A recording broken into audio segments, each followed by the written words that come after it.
What is the sort of closing argument and closing advice you give to the average Joe to liberate themselves so that they can pursue whatever they want to pursue? So the most important thing is to take action.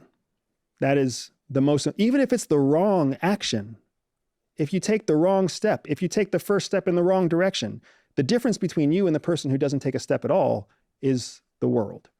You have to take the first step. You have to take some kind of action.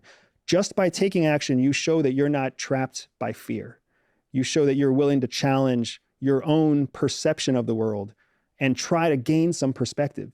It doesn't matter what that action is. I don't care whether you read a book, whether you buy a program, whether you sell your first prototype. Take some kind of action, because 9 out of every 10 people are not going to take any action. You already have an advantage just by trying. And so few people understand that. They think there's some kind of advantage in waiting.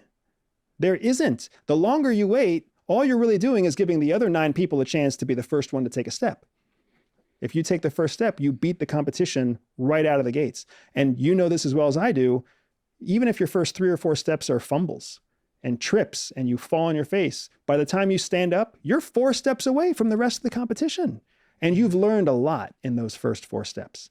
So my suggestion is take action. Take action using the skills that we talked about today. Take action using the skills that you've talked about on some other podcast. Just take action.